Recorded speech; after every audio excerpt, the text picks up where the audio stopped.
Couple teams with a lot of similarities. A's, Marlins this weekend today in a Locked On crossover episode.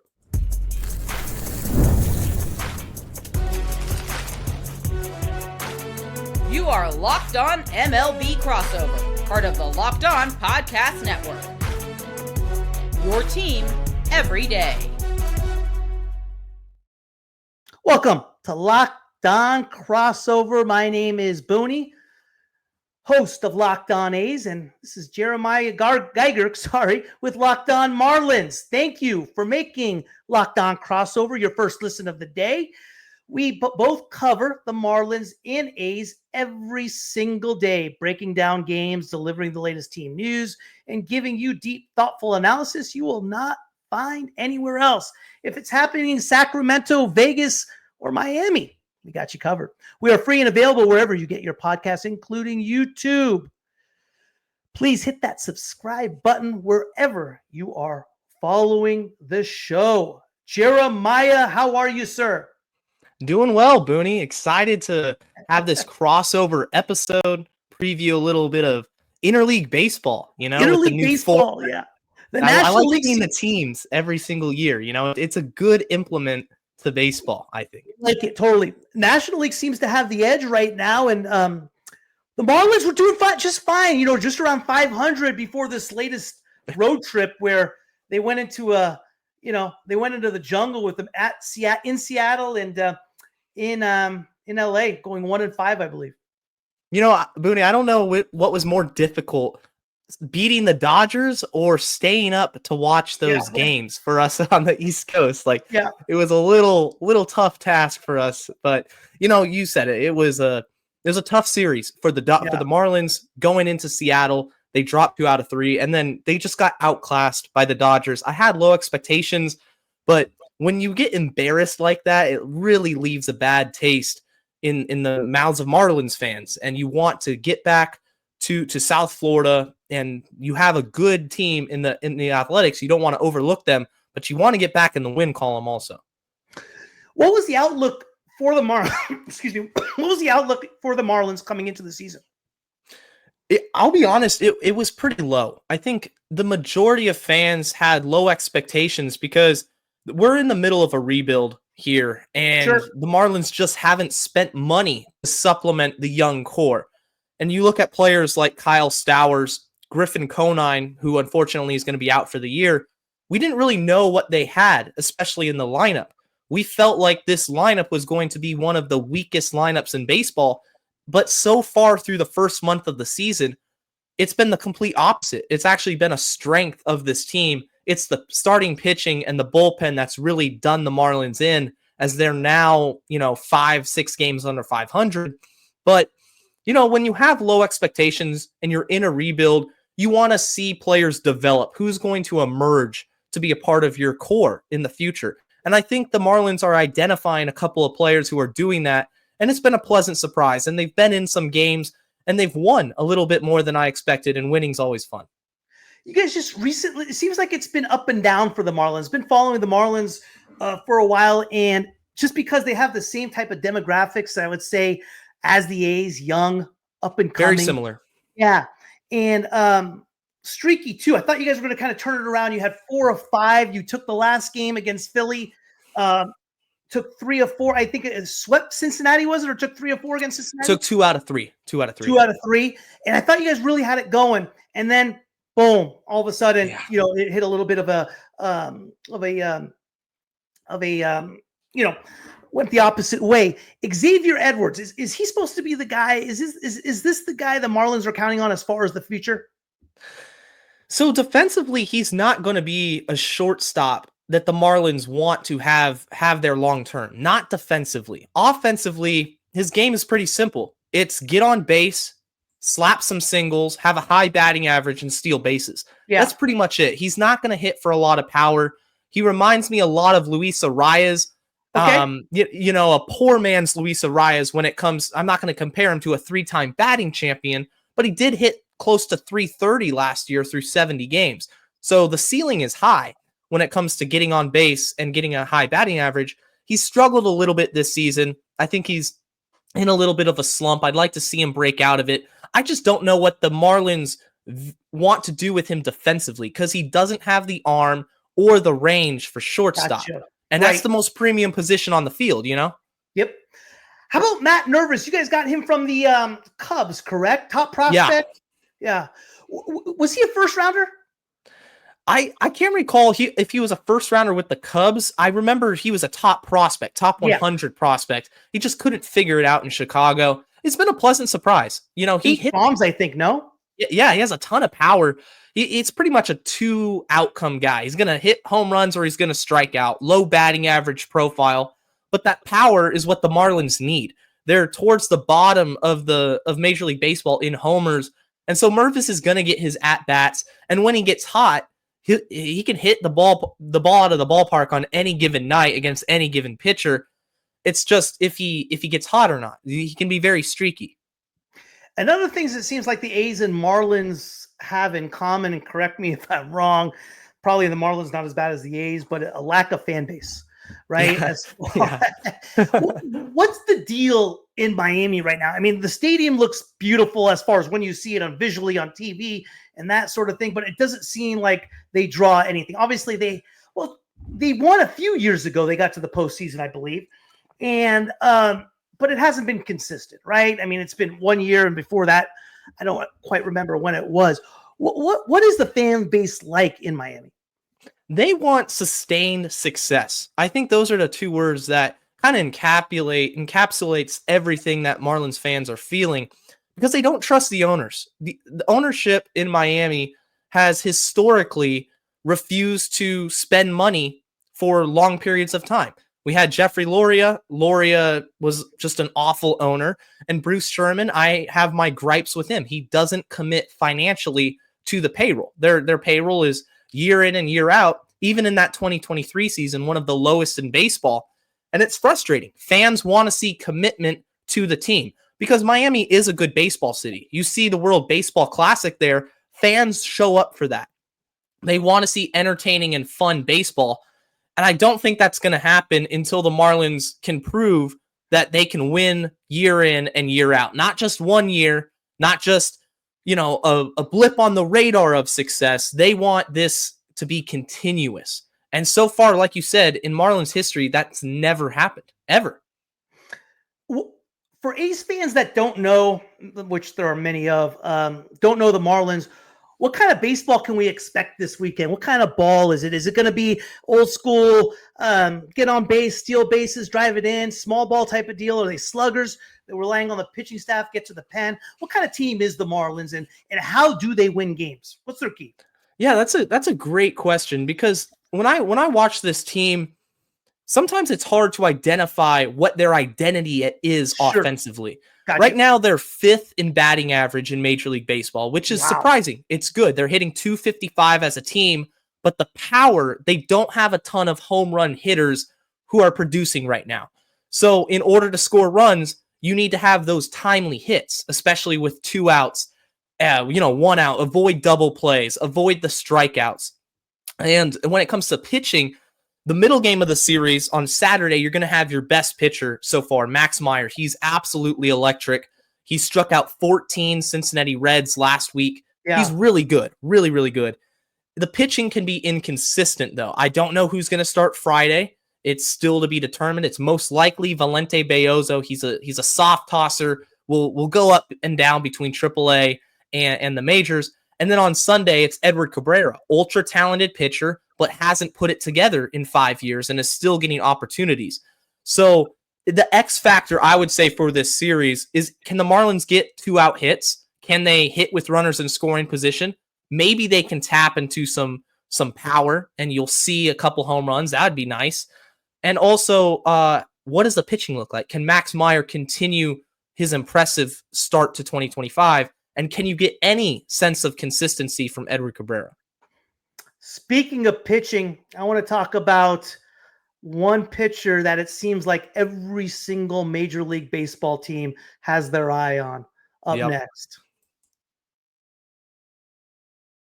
Did you know your Fire TV is also an Xbox? Turn any TV into your gaming and entertainment hub with Fire TV Stick 4K devices. No console required. Just grab your paired controller, subscribe, or sign into Xbox Game Pass Ultimate with EA Play included, and you are ready to go.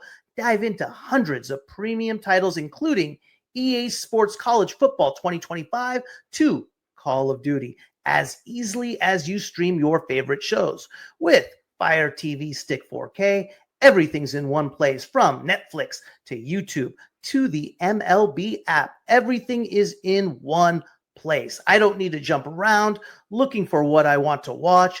It is convenient and simple, which is perfect for me. Head to Amazon.com/Fire TV Locked On to get started. Xbox Game Pass Ultimate subscription and compatible controller required. Available on select devices, including Fire TV Stick 4K, 2nd Gen, Fire TV Stick 4K Max, 1st and 2nd Gen, and Fire TV Cube, 3rd Gen. Jeremiah, coming into the year, the big thing with the A's was starting pitching. We seem to be finally stringing together some wins.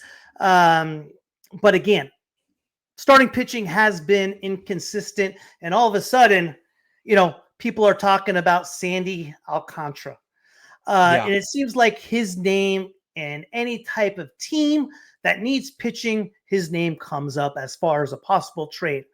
First off, he's gotten off to a rough start this year. He's gotten hit. Does he have the same type of stuff he did in second? Is he up? Are they looking to deal Alcantara, or is it just kind of a TBA? Well, going into the season, the rumors were already surrounding Sandy Alcantara. It felt like a foregone conclusion that if he pitched well, he was going to be traded at some point, whether that was early in the season or at the deadline. The issue is he hasn't pitched well. He's pitched awful, and that's sugarcoating it. His ERA. Is he coming off Tommy John surgery? I'm sorry. Yes, okay. He is. He hasn't pitched in a regular season game before this season since 2023, so it's been a while. But in spring training, he looked good. The stuff was there. The velocity was up. And I didn't really have any concerns with Sandy going into the season. But I did an episode on this just the other day. Tommy John surgery is no joke. Pitchers react to it differently. And right now, the biggest issue is the control. He's not commanding the strike zone. He's not locating the pitches where he wants for a pitcher as advanced as he is. Sure. Right now, he's kind of pitching like a rookie, leaving balls over the heart of the plate, walking a lot of batters. And then when he leaves these pitches over the plate, they get hit hard. And that's what happened against the Dodgers. That's what happened against the Phillies. Is he going to be a pitcher that has an ERA over 8 the entire season? No, of course not. But right now, the trade talks obviously have to wait until the deadline, because you're not really going to get what you want for him right now. No. And he needs to figure it out. The Marlins have to come up with a collective plan, whether that's skipping a start, just put him on the phantom IL, anything to get him right, because he is a big part of this organization. And if they decide to move him, that's a franchise-altering move. You have to be smart with it. Sure, absolutely. You got to get some prospects. How many more years is he under team control? Do you know? Yeah, he's got 2 years of team control plus a third-year club option for $20 million. So it could be 3, hypothetically. Now, what's the Marlins deal? I know the A's deal is once you get towards the end of that team control. Like, for example, we have Miguel Andujar right now, who was runner-up Rookie of the Year to Shohei Ohtani. And same thing, has been marred by injuries. And now all of a sudden is tearing it up. He's hitting 320-something. But next year, his free agency year, right? So the A's history has always been, once they get down, they deal those type of guys. Do you see the Marlins dealing Alcantara? I think they eventually do trade him. Now, it's a little bit different, though, because Alcantara has been extended already. This is a 5-year contract extension, so he's past the arbitration and all that. So it's definitely different. Now, it was a very team-friendly deal. I think it was 5 years, around $55 million. Sure. Now, the salary is increasing. It's about $17 million this season and next, which for the Marlins is expensive. But for a pitcher of his caliber, it's really not. A big market team like the Cubs or the the Yankees can look at that and be like, oh, that's cheap to us. I think they trade him because they're going to want the return of prospects to continue this influx of talent. It's just a matter of when, because right now, if you asked me, let's say a month ago, when will the Marlins trade Alcantara? Are they going to? I'm going to say, yeah, probably at the deadline. Like, it's a foregone conclusion. But right now, I'm really not so sure if he gets dealt this year, if he doesn't get back to any consistency like we used to see Sandy. He has to get back to being a good pitcher before you trade him. Otherwise, just wait till the offseason, Sure. No, that makes sense. Speaking of prospects, you guys recently brought one up, catcher. Yes. I saw him against Seattle. I forgot the name off the top of my head, but he seems like a freaking stud. What's his deal? Augustine Ramirez. Just a name like that seems like awesome. Like you're going to be good. He is a hitter, just a fantastic hitter at the plate. I mean, such an advanced eye, an advanced approach. The talent, the exit velocity is what's most impressive to me. Really? Wow. Just the way he swings the bat, he's going to go gap to gap. He's going to hit homers. He's going to collect doubles, and you're going to see 100, 110 miles an hour off the bat on any given night. He's a really fantastic prospect for the Marlins that they can build around, and I would love to see that player get extended, that type of profile, especially being a catcher. Will he stick at catcher is the question. He's a bat-first guy. He's not a very advanced defender. He's very raw behind the plate. But to me, honestly, it really doesn't matter because the ceiling with his bat is so high, you can put him at first base or DH him, and I'm fine with that. I love what he brings to the Marlins. He had 2 bombs in Seattle in his first week. Yeah. 7-6 heartbreaker. That was rough. But yeah, he seems like he's been on a tear since he's come up. I mean, he's hitting 290, has 3 bombs, a few RBIs. OPS is up there. I mean, he's Jesus. He right-handed hitter, right? Yeah, righty. Yeah. How and you don't know if they're going to stick him at catcher or playing DH or a little bit of combination of both? Well, that's the thing, because the Marlins right now are in a situation where they're going to have potentially three catchers on the Major League roster. You have Nick Fortes, who's the incumbent starter. He was on the IL, but he's in a rehab assignment. You have Liam Hicks, who is a Rule 5 draft pick. He's been solid for the Marlins, nothing special, but he's got to stick on the roster, otherwise he goes back to Detroit. And then you have Augustine Ramirez. Now, for the future, the Marlins have another top prospect. His name's Joe Mack. And Joe Mack's an absolute stud. And he's a very good defender. He's got a really good left-handed swing, ton of power.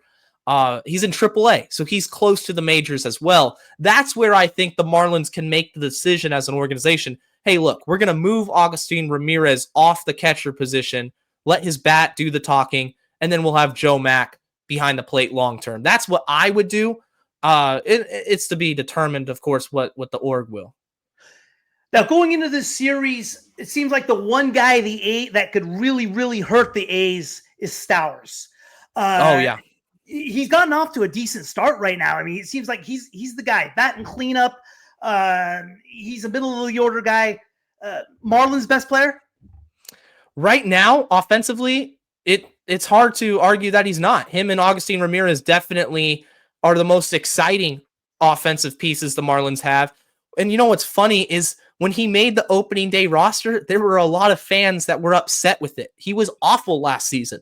He couldn't hit the fastball. He looked completely lost at the plate. His career, Booney, has taken a full 180. Something clicked. He's turned it around. And in that last game of the series against the Dodgers, I know they got blown out. It was 12-7, but he went 4 for 4 and hit 2 bombs. He was a triple shy of the cycle. Like, is that right? Like he's figured out something, and he's a really exciting player and a good defender as well. Can play either corner position. Gotcha. If it's okay with you, Jeremiah, when we come back, I would love to go through the pitching matchup, see what we can. Let's do it. Florida Marlins, love it.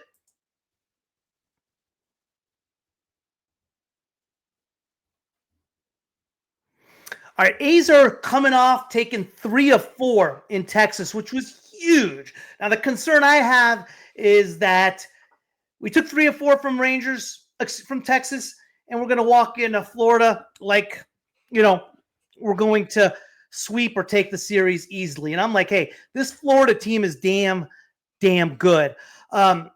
Lawrence Butler just finished up going 2 of 19 in the 2 of 18 in the Ranger series with 12 Ks. Was terrible. So we have guys, are real good guys as far as Rooker and Butler. They haven't been themselves lately. Rooker a little bit as of late. You're going to see a real nice rookie in Jacob Wilson, who was a 6th overall pick. Yeah, I like him. Ago. He's a lot of fun. Tyler Soderstrom, 1st-round pick in 2020. So one thing you guys can see is like here's what our infield's going to look like as far as you got Nick Kurtz, who was the 4th overall pick last year. You have Jacob Wilson. He's at first base. You have Jacob Wilson at shortstop, who was the 6th overall pick in 2023. At third base, they just tried Miguel Andujar in there for the first time. We'll see how that goes. Shea Langoliers behind the plate was the number 9 overall pick from the Braves. We traded for. You got JJ Bleday, who was the 4th overall Former pick. Marlins. Yeah. Butler was a 6th-round pick, and we give you AJ Puck back in return for him. Yeah. I think it was a win-win trade, honestly. Got the Marlins to the playoffs. Yeah, it's true. No, absolutely. So, it should be interesting on who we got. And you have a prospect. We got a prospect that we are throwing at you on Sunday, who's going to be making his major league debut in Gunnar Hoglund. Gunnar Hoglund, we got in the Matt Chapman trade in 2021. He's a 1st-round pick out of Mississippi. Control guy, is going to hit the corners, that sort of thing. He's been lighting it up in Vegas. 2.43 ERA, 30 Ks, and 7 walks in a very hitter-friendly type of environment. So game 3, though, Friday, we have Osvaldo Bido, who has been up and down. He has been escaping danger like you wouldn't believe. Don't know what we're going to get. Now, you were saying the tomorrow starter for the Marlins has not been announced as of yet. Who do you think it's going to be, and what can we expect? I think it's going to be Valente Belloso. He's a soft tosser, finesse pitcher. He's been up and down. Ready? He's a right-hander. Okay. Right-hander. He'll max out at about 92 miles an hour on a good day, but he throws a lot of off speed. Just relies on command. He's got to paint the corners when you don't have that velocity. Yeah. Now I think it's going to be him because in a couple days ago in the AAA game, he got pulled early. He started that. He only threw 29 pitches. They pulled him not because of performance, just because I think they want to save him for Friday. And then that's what my guess is for tomorrow. I'm still kind of waiting to see what roster moves the Marlins will make. I guess you could go with a bullpen game, but I don't think that's smart because the bullpen has been so overworked. It wouldn't really make sense, But I would say Belloso. What is the Marlins bullpen like? Solid? I mean, you guys just lost. God, that was rough losing. Yeah. I mean, that's just a perfect example of. Oh, he's arguably the best closer in baseball. Tanner Scott. It's a lot different than last year. You trade away Tanner Scott and AJ Puck, as you guys know very well. It looks a lot different. Guys are trying to come into their own, and Clayton McCullough, the new Marlins manager, is trying to figure out the best way to utilize this pen. The bullpen's just overworked right now. When the starters aren't giving you enough length and they're not getting through 5 innings and they're consistently getting chased in the 3rd or 4th, you got to get a lot of middle relief. You have to throw guys a ton more pitches than you really want to. But there's a couple talented pieces I like. Lake Bacher is a name not a lot of people know. He's a right-hander. He's been the Marlins' best relief pitcher. And then you have kind of a mixture of closer type profiles. Anthony Bender, Calvin Fauché, and Jesus Tinoco. All of those guys are what I call the high leverage arms for the Marlins. Nothing special, but they can be solid. They just have to be consistent. Other than that, though, it's really kind of a crapshoot when it comes to the Marlins bullpen. When you're so overworked and the pressure's on your shoulders every single game to get through innings, it takes a toll. Yeah, no, absolutely. No question. Would you say that's the one piece of the Marlins game that's the weak part is the starting pitching? I think it's the starting pitching is problem A, and problem B is consistency throughout the bullpen. But it all goes back, like you said, to the starting pitching. The Marlins have 3 starters. Let this sink in. 3 starters right now with ERAs above 8. Yeah. That can't happen. And one of those is Sandy Alcantara. The other one, Connor Gillespie, after his outing in Seattle, he was optioned to AAA. So no more Gillespie. I couldn't take watching him anymore. It was infuriating. It just can't happen. I think one guy that would be considered your ace right now would be who we're going against on Saturday. Absolutely. Yeah, Max Meyer's been great. Just a breakout season from him. He's a former 3rd overall pick back in 2020. He's that high, Wow. Lot of fanfare surrounding the pick because it was a unique pick. It was a fastball slider guy. And we didn't know, is he going to be a closer long-term? There's always that risk if he can't develop that 3rd pitch. He gets Tommy John surgery, comes back from Tommy John surgery, and last year he just didn't look the same, was very inconsistent, got sent back down to the minors, and he just really didn't look like a quality starting pitcher. But this offseason, he adds a sweeper. He incorporates a sinker a little bit more, and he revamped his changeup into a very effective 3rd pitch. So with the elite slider, a fastball, and that changeup, and now with the sweeper as well, Meyer's been great. I think he could be an all-star for the Marlins this season at this trajectory. Is that right, huh? Yeah, I think that highly of him. On Saturday, we counter with who I think our best pitcher is, and that's JP Sears, right? Yeah. JP Sears, we got in the Frankie Montas trade a few years back from the Yankees. I didn't think a whole lot of Montez, and what's obviously you say that now after JP Sears is right? But he's a lefty, he's a right? fighter. What? Sorry, Lefty, yeah. Change of speeds, good velocity on his fastball. Just knows how to pitch, and he's a fighter, right? He's just gonna grind you. He's never gonna give in to any type of batter. He's my favorite. He made himself the ace of last year's staff, and every time there's a big game going on this year, he's the guy I want on the mound. So I feel good about that. That's going to be a hell of a pitching matchup on it is. I'm looking Saturday. forward It's going to to be really, really exciting. Yeah. So we'll see what happens in that game. That's the only, usually any starter we're going against, you go against someone like Max Myers, like it's going to be a tough one. But JP Sears, I don't know how we're going to respond hitting wise. And could be a pitching duel. Yes. Yeah. I'd like to see that. That would be cool. Yeah, it could be. Don't tell that to the Rangers. Don't consider anything pitching duels. They just consider everything they didn't hit. So, right. It was fun beating the Rangers. Oh yeah, 3 out of 4. I tell you, man, they came into that series like we're gonna romp over the A's. I mean, they came into Sacramento and their announcers are making fun of the ballpark and this and that, and they lost 2 of 3. But it was their fault. Now it was a 4-game set, and hey, they're going to get this deal, and they lost. It's just been beautiful. I really like beating the Rangers. Sunday, who do you got on Sunday? We got the legendary Edward Cabrera. Marlins fans know the name very well. He's been a Marlin for 5 seasons, and we are still wondering if he's ever going to figure it out to be a starting pitcher, which might indicate to you that he's not a starting pitcher and shouldn't be a starting pitcher. Because what's funny is I was actually at a athletics game a couple years ago. I think this was 2022 in the Coliseum.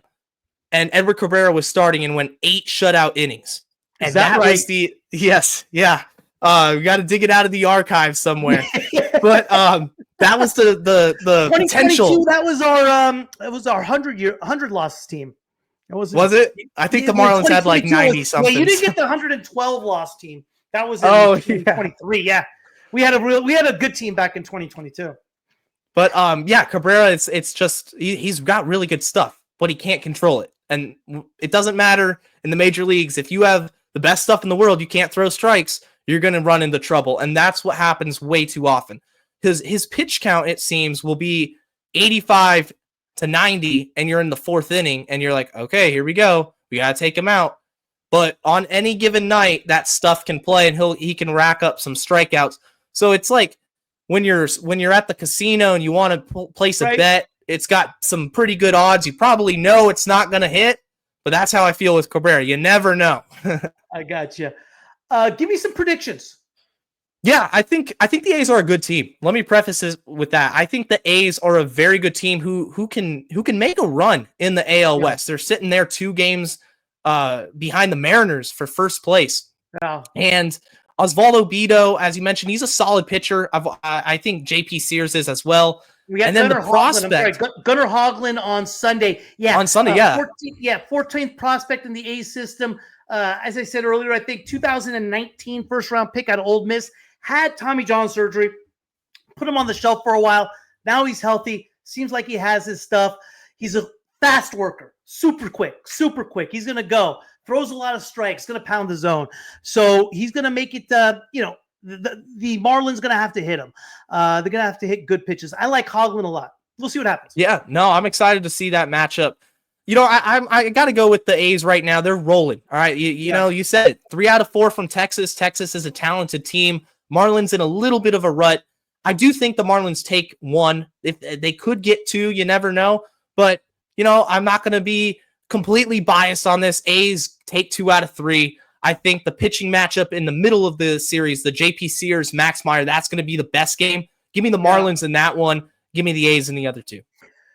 I'm going to go with something different that's going to surprise people. I'm going to go Marlins take 2 out of 3. Let me tell you why. I think the A's team's still young, right?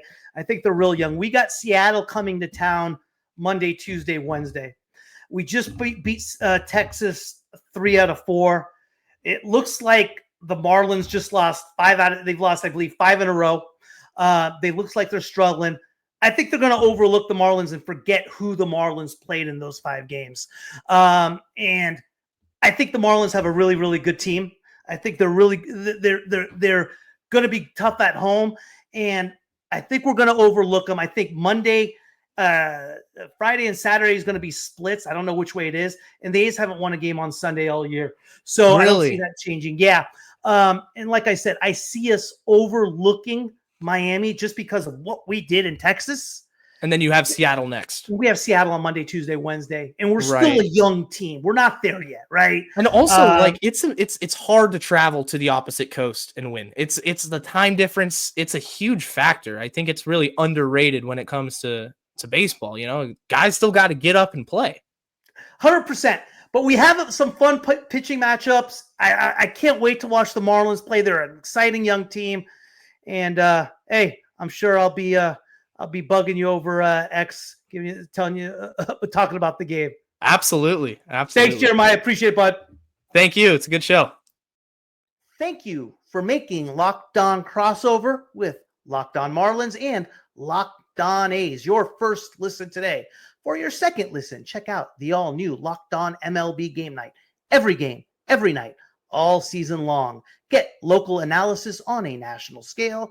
Find MLB Game Night on Locked On MLB on YouTube or wherever you listen to your podcasts.